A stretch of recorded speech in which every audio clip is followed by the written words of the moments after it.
My Princess. Scene 1.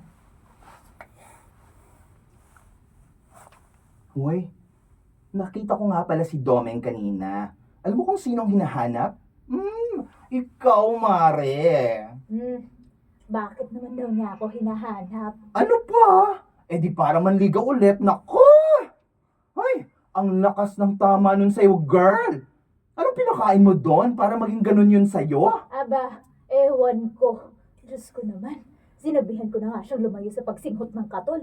Eh ayaw pang tumigil. Kaya ayan, pati utak na apektuhan. Hoy, wala bang pag-asa sa'yo kahit mga 1% lang? Hoy, wala. Diyos ko naman. Walang-wala. Dahil nakatuon lang ako sa anak ko. Siya lang at wala nang iba pa. Ay anak! Ang aking napakagandang anak. Good morning, my princess. Ma, pwede bang huwag mo na akong tawagin na my princess? Nakakasuyang pakinggan eh. Eh, hindi naman tayo mayaman para tawagin mo ako ng ganyan. Ano naman kung tawagin kitang my princess? Eh, my princess ka naman talaga. Sus! Gusto mo lang ng lambing eh. Payakap nga si mommy. Halika dito. Halika. Ayoko nga. Ew. Buwisan ka, puno pa ng kaliskis yung braso mo. Baka madikitan pa yung uniform ko. Hihingi lang ako ng baon, tapos papasok na ako. Ay, baon ba? Oh, teka, sandali. Kukuha lang ako sa kaba ng kayamanan natin. Oh, eto. 1, 2, 3, 4, 5. Oh, ayan. Oh, 100. Ay, sus. Nagbilang ka pa, eh ganun din naman. Charot lang, anak. Ito naman. Oh, ayan na ang baon mo. Ma, bakit 100 lang? Hindi to kasya. Eh, paano ako kakain? Pamasahe lang to eh. Ay, hindi mo ba nakita? Yung baon mo, nandun sa lamesa. Ah, ayoko nun. Isda na naman. Konti na lang magkakaroon na ako ng kaliskis. Ay, nak. Kasyahin mo muna yun, ha? Eh, kapag nakabenta ko ngayon, dadagdagan ko yung baon mo. Promise ni mami yan. Magkano? 5 piso. Charot lang. Ito naman, ay basta. Dadagdagan ko yan kapag nakabenta ko ng marami. Kung may tatay lang sana kasi ako, hindi ako magtitiis sa 100 pesos. Uy, nak. Rinig ko yun.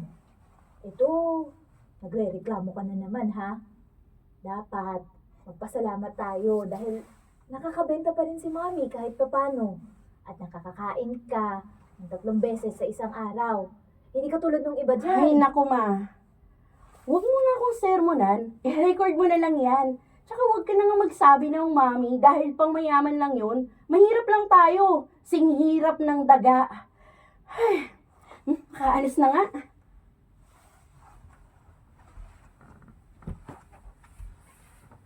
Aba! Ang atribida ng anak mo, ha? Nagre-reklamo na sa 100 pesos, samantalang ang ibang bata dyan, bigyan mo lang ng 20 pesos, eh tuwang-tuwa na. Ay, hinahayaan ko na lang talaga. Eh, hindi naman nagpapabaya sa pag-aaral yan eh. Alam mo, first honor yan.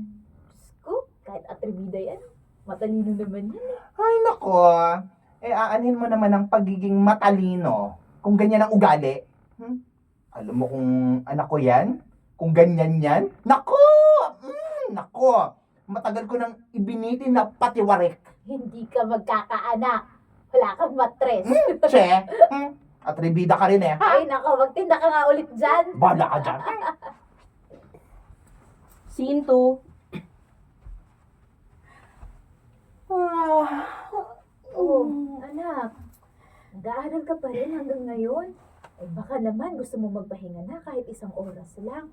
Kailangan ko mag-aral dahil exam na namin sa Monday. Ah, ganun ba? Naku, anak. Galingan mo, ha? Para naman magtuloy-tuloy yung scholarship mo at makapagtapos ka bilang valedictorian. Ay, wala naman akong choice kundi yung mag-aral dahil wala ka naman pampaaral sa akin, di ba? So, kailangan kong gamitin ng matindi yung utak ko para makapagtapos ako at, yun, makapag-aral. Pasensya ka na talaga, my princess. Ito lang naman kasi ang kaya kong gawin eh. Sir, sorry. Mali dun sa ano ko. Sa ano? Sorry. Nawala ako ng basa eh. So, kailangan... So, kailangan kong gamitin. Sorry. Ang layo. Natatapat ako sa writer na ang iksi mo. Lagyan ng narration. So, kailangan.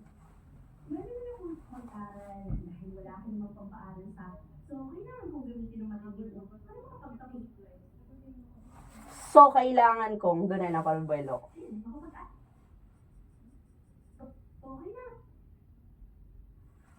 So, kailangan kong gamitin ng matindi ang utak ko para makapagtapos ako sa pag-aaral. Pasensya ka na ha, my princess. Ito lang naman kasi ang kaya kong gawin eh. Alam mo naman na hindi ako nakapagtapos ng high school. Sino naman ang tatanggap sa tulad ko, diba? Kasi kung hindi kayo nagpabuntis, di sana may maganda kayong kinabukasan. Eh, kung hindi rin nangyari sa akin yun, di wala ka rin dito, diba? Alam mo bang sa lahat ng ginawa sa buhay ko, ikaw ang pinakatama. Pangit ulit, sorry. Ikaw. Oh, Ikaw ang pinakatama.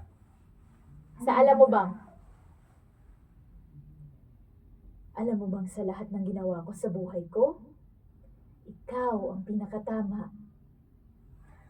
So tama rin bang lumaki ako nang hindi buo yung pamilya? Hindi ko alam kung sino yung tatay ko. Kasi para sa akin, hindi yung tama eh. Kung ganito lang din naman yung magiging buhay ko, di sana pinalaglag nyo na lang ako. Naku, my princess! Hindi ko magagawa yun. Bigay ka ng Panginoon sa akin. Kaya isa kang napakagandang biyaya. Kaya bakit ko naman gagawin yun? Iwan ko sa'yo. Sige na nga. Mag-aral ka na dyan. May field trip nga pala kami. Kailangan daw magbayad within this week. Oh, magkano naman yun? 2,000 pesos. Ha? 2,000?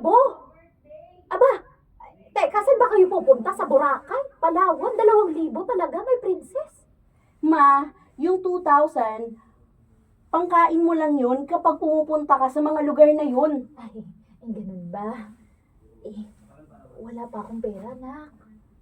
Hindi ba pwedeng huwag ka munang sumama? Ha? Ano? Hindi na naman ako sasama? Gagraduate na nga lang ako lahat-lahat, hindi pa rin ako nakakasama sa field trip namin. Nak, wala kasi talaga akong pera. May utang pa nga tayo kay Aling Maria na 3 kilong bigas. Hindi ko pa yun nababayaran. Nakakainis naman tong buhay na to. Bakit ba kasi ako pinanganak na mahirap eh? Queenie. Mag-aaral na ako. Ma, matulog ka na. Nakakastorbo kayo. Sige na. Isa pa. Dapat ulit dun sa ano. Matulog ka na.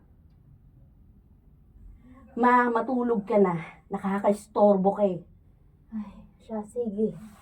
Matulog ka na agad pagkatapos, ha? Nadapa ka. Kaya nga eh. Sindri. Matulog. Yun sa matulog ka. Starbucks. Starbucks? Starbucks. Sintri, Donyeta.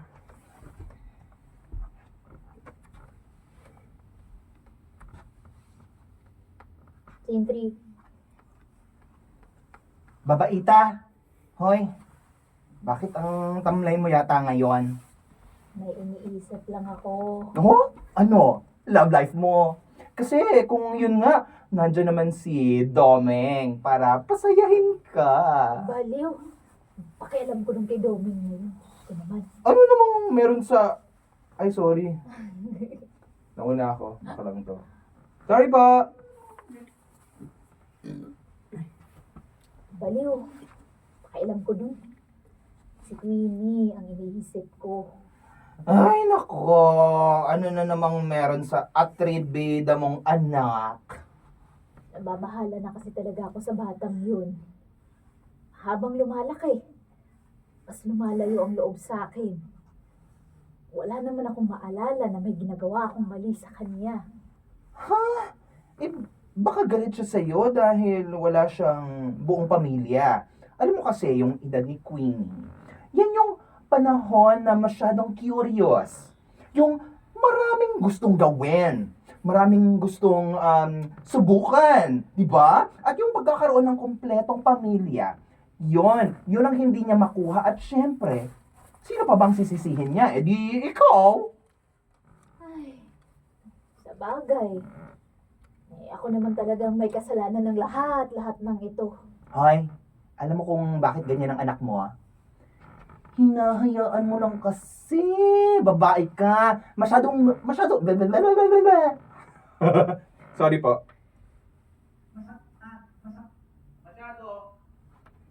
Masyado mo kasing binibaby. Subukan mo kayang hampasin ng sinturon o di kaya, yan, paluhurin mo sa munggo para mabali yung sungay nun. Uy, hindi ko nga mahablot-hablot ang buhok nun. Ganyan pa kaya? Ayokong saktan ng anak ko. Gusto ko, siya mismo ang makakaintindi ng mga pagkakamali niya. Aba, kailan pa yun, Aber? Ha? Kapag 30 anyos na siya? Naku, Mare, kung ako sa'yo, gamitan mo na ng kamay na bakal. Baka sa kakaganyan mo, hindi mo na lang namamalayan, buntis na yan. Uy, Diyos ko naman, Diyos por santo, huwag ka naman magsalita ng ganyan. Tama na yung ako yung nagkamali. Huwag na nating paabutin pa kay Queenie. Ang taas ng pangarap ko para sa batang yun eh. Ay nako, kung hindi ka kikilos ngayon, hindi malabong mangyari ang sinasabi ko.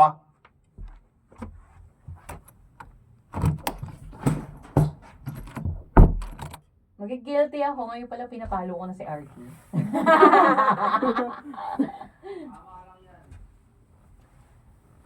Ay, Nay, nahihiya na ho ako sa anak ko. Nag-iisa lang siya pero hindi ko man lang mabigyan ng magandang buhay. Hayaan mo na, anak. Ginagawa mo naman ang lahat para lang mabuhay kayong mag-ina. Kahit wala kang katuwang, nagagawa mo pa rin siyang pakainin at protektahan. Alam mo, Nay, sinabi niya po sa akin nung isang gabi na sana pinalaglag ko na lang daw siya. Ay, Kesa maranasan niya yung ganitong hirap. Nay, hindi ako nakasagot agad eh. Dahil tama siya. Kung hindi sana ako naging pasaway sa'yo noon, hindi magiging ganito ang buhay ko. halika nga dito. Tahan na, Hilda. Lahat naman ng tao nagkakamali. Ang mahalaga, sinusubukan mong buhayin si Queenie. Tingnan mo, hindi mo siya pinababayaan. Kung hindi lang kasi ako iniwan ng lalaking yun. Ay, nako. Hayaan mo na siya. Alam kong kinarma na ang taong yun sa pag-iwan sa'yo. Ang importante, ikaw at si Queenie magkasama. Gawin mo ang lahat para sa kanya. Alam kong malayo ang loob sa'yo ng batang iyon. Pero naniniwala ako na balang araw, makikita niya lahat ng pinaghirapan mo. Yung lahat ng mga tiniis mo para lang sa kanya. Kaya anak, huwag kang susuko, ha? Anak mo yan. Kahit ano pang mangyari, ikaw pa rin ang nanay niya. Uy, ka ngayong bata ka. Muna ako. Nanay. Scene 4. Queenie? Queenie! Bakit? Mag-usap nga tayong dalawa. Mupo ka dyan. Ma, ano na naman ba to? May gagawin pa ako. Umupo ka!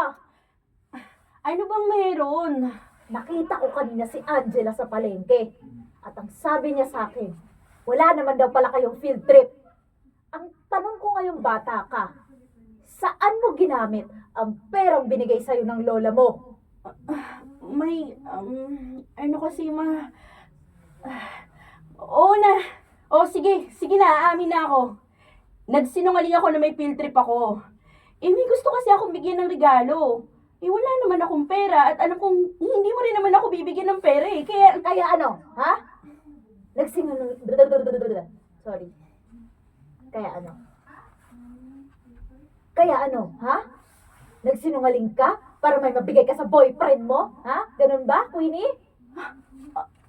Paano mo nalaman? Queenie! Diyos ko namang bata ka. Di ba sinabi ko naman sa'yo na hindi ka pa pwedeng mag-boyfriend? Sisirain ng lalaking yan ang buhay mo, nak. At paano kung mabuntis ka? Sa tingin mo ba may papakain yun sa'yo, ha? Papanagutan ka ba niyan? Ano? Katulad ng nangyari sa'yo? Ano akala mo sa akin, ma? Tanga din? Magpapauto na lang ako kung kani-kanino at mabubuntis na wala sa oras? Ibahin mo ako dahil ako, ginagamit ko yung utak ko, hindi kagaya mo. Huwag mo akong pagsalitaan ng ganyan dahil nanay mo pa rin ako, Queenie. Pinapalampas ko lang yung pambabastos mo sa akin, pero sumusobra ka na, ha? Ah, sorry. Pinapalampas ko lang yung pambabastos mo sa akin. Pinapalampas ko lang yung pambabastos mo sa akin, pero sumusobra ka na. Pambabastos nga. Pambabastos. Pambabastos. Pinapalampas ko lang yung pambabastos mo sa akin, pero sumusobra ka na. Pinoprotektahan lang kita dahil anak kita. Ayokong malis ang landas mo. Sige nga, ma. Paano ako makikinig sa'yo kung hindi mo rin naman nagawa yung tama noon? Hindi pa tayo tapos mag-usap. Halika rito. Saka mo na ako sermonan kapag may nagawa kang tama. Uy, hindi pa ako Okay. tapos. Okay lang ba yun? Ay, sorry.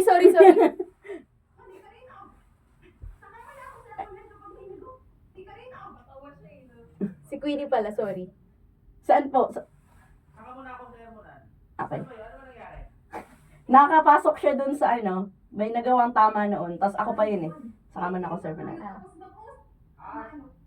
Ikaw pa. Opo. Sorry, akin. Saka mo na ako sermonan kapag may nagawa ka ng tama. Hindi pa tayo tapos mag-usap. Ay, overlap. Dapat overlap siya. Overlap pala. Okay. Oh, ito dapat yung overlap. Okay. After tama, hindi pa tayo tapos mag-usap. Hindi pa tayo tapos mag-usap. Aray!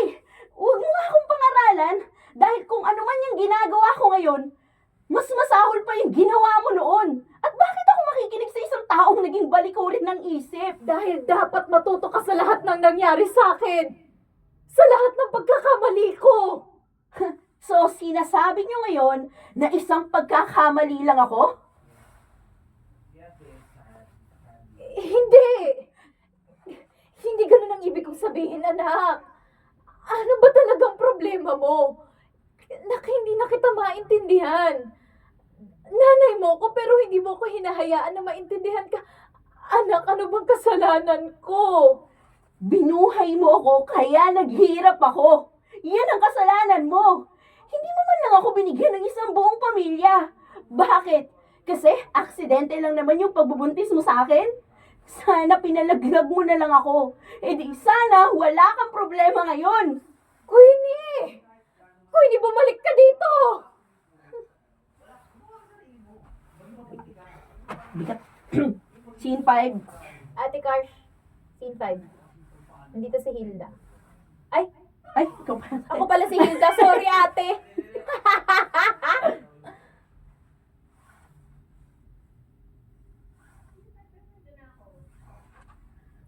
Wala ka na ba talagang matinong gagawin, ma? Pati buhay ko pinapakialaman mo? Queenie, nanay mo pa rin ako. Hindi ba tama lang na galangin mo ko? Hindi ba yan itinuturo sa eskwelahan nyo? Dahil kung hindi, ililipat na lang talaga kita. Nagsasayang ka lang ng panahon. Ano ba? Bakit mo ginawa yun? Eh bakit mo kinausap si Nick? Ano ba? Ano? Okay. Ano ba? Bakit mo ginawa yun? Bakit mo kinausap si Nicolay at sinabi makipaghiwalay sa akin? Magising ka ngang bata ka! Walang magandang maidudulot sa'yo ang lalaking yon. 21 anyos na may anak? 21 anyos na may anak? Yun ba, ha, Queenie? Yun ba ang gusto mong makatuluyan? At anong ipapakain sa'yo nun, ha? Buhangin? At At least siya, pinaparamdam niya sa akin na mahal niya ako. Mahal! Mahal! Kabata-bata mo pa, mahal na agad ang nasa isip mo? Dapat ka puro pag-aaral lang ang nasa isip mo ngayon eh. At kukuha ka na nga lang ng lalaki? Mas mahina pa ang utak kaysa sa akin? Hindi ka ba nahihiya, ha? Madali ka lang niyang nakuha at ganun ka rin niya kadaling bitawan. Hindi yun pagmamahal. Dahil kung talagang mahal ka ng lalaking yun, ipaglalaban ka niya. Ano ba? Problema ko na yun dahil ako yung girlfriend niya. At hindi ikaw. Ako yung dapat kinausap mo eh. Bakit? Makikinig ka ba sa akin, ha? Sa lahat ng pangaral ko sa'yo, ni isa ba doon may sinunod ka? Alam mo bang masakit para sa akin na bastusin mo ako ng ganito? Na kahit anong gawin kong pagpapakahirap para lang mabuhay kita, hindi pa rin sapat? Tapos ngayon ano? Ayaw mong gampanan ko ang pagiging nanay ko sa'yo, ha, Queenie? Yun na nga. Sana hindi na lang kita naging nanay. Sumasobra ka ng bata ka! Wala kang karapatan na bastusin ako! Ginagawa ko lang to dahil ayoko matulad ka sa akin. Pinoprotektahan lang kita. Hindi ko na alam kung saan mo hinuhugot yung galit mo sa akin eh. Naging masamang ina ba ako sa'yo, ha, Queenie? Hindi naman, di ba?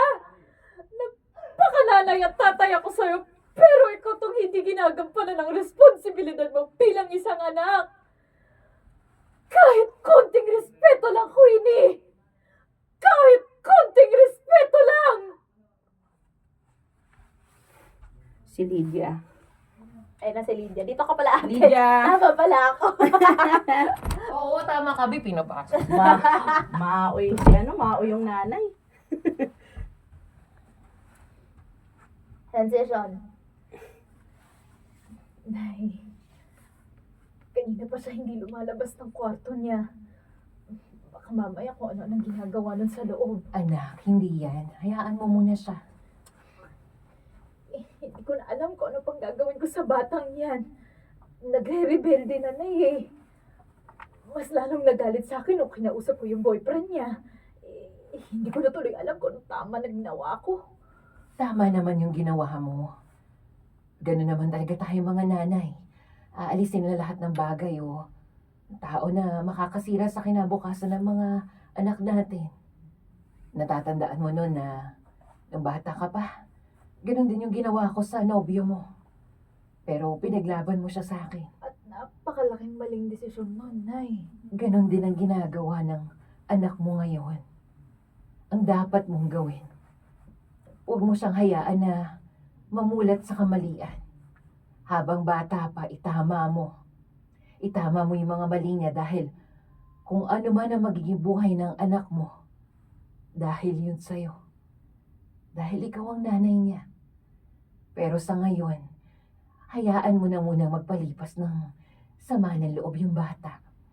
Ikaw ang mas nakakaintindi ng sitwasyon. Hindi sa lahat ng bagay, idadaan mo sa init ng ulo at sermon para matuto. Ay, sige po.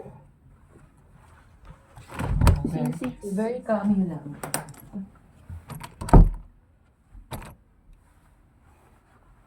Scene 6. Queenie! Buksan mo na tong pinto!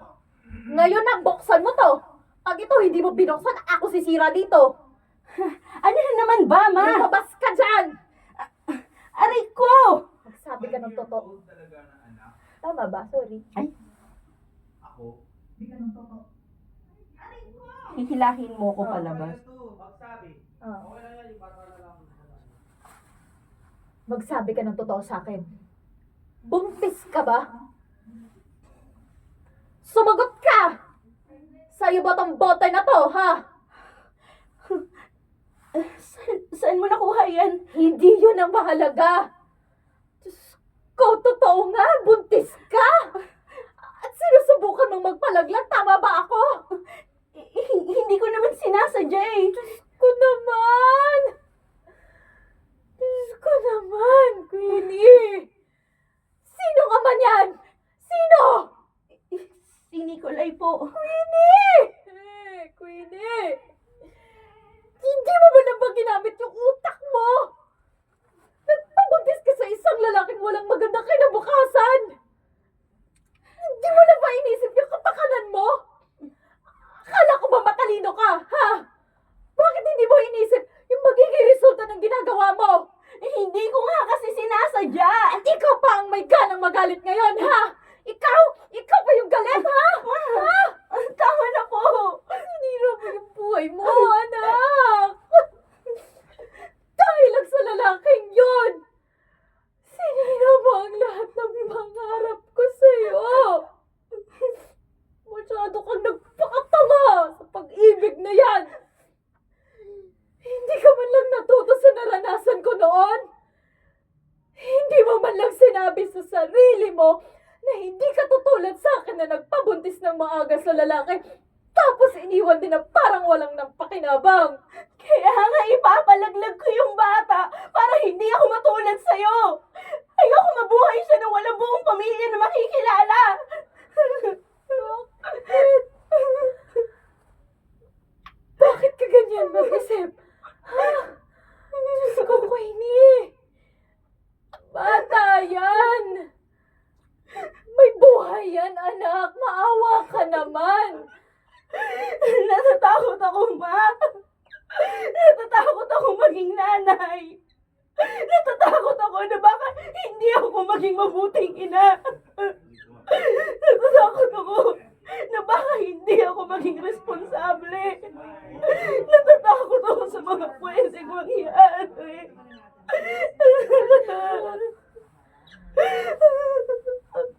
Anak, sana sinabi mo sa akin. Anak, dapat hindi mo hinaharap ng mag-isa. Dahil kahit ano pa man ang mangyari, anak pa rin naman kita. Magagalit ako, oo.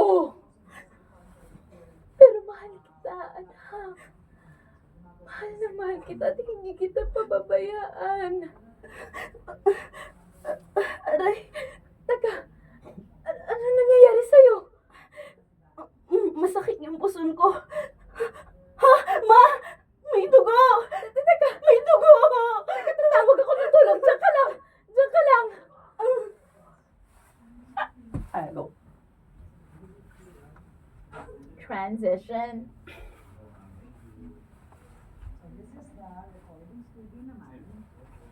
Anak, Yung anak ko, Ma. Kumusta siya? maayos ang lagay ng bata. Nagkaroon ka lang daw ng kaunting problema pero naging maayos naman ang kalagayan yung dalawa. Mabuti naman kung ganun. Ma, sorry sa lahat ng mga nagawa ko sa'yo, ha. Alam kong nasaktan kita ng maraming beses. Siguro kung bibigyan ka ng pagkakataon na mamili ng anak, alam kong hindi ako yung pipiliin mo. Hindi. Hindi yan totoo, anak. Ikaw, pinakamagandang regalo na ibinigay sa akin ng Diyos. Pero Ma, ako yung naging dahilan kaya nasira yung buhay mo. Kung hindi dahil sa akin, sana nagagawa mo pa rin yung mga gusto mong gawin. Sana natupad mo yung lahat ng mga pangarap mo. Sorry, Ma. Dahil ipinanganak pa ako dito. Sorry kung dumating ako sa buhay mo. Anak, tahan na. Ito ang palagi mong tatandaan. Na mahal kita. Kahit kailan, hindi ko pinagsisihan na itinuloy ko ang pagbubuntis ko sa'yo. Kahit kailan, hindi ko naisip na naging sagabal. Sabagal? Slow!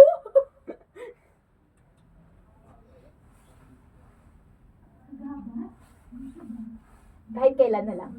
Pick up din. Hindi ko naisip na naging sagabal ka sa lahat ng plano ko.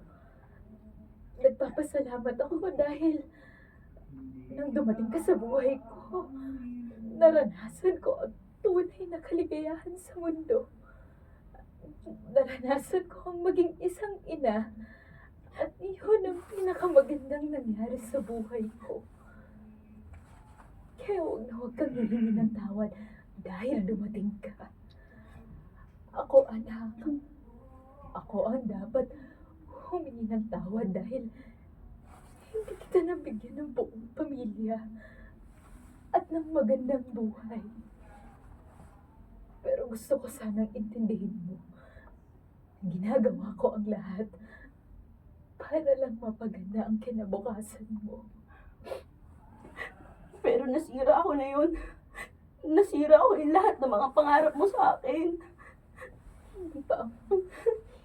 Sorry. Bakal ako.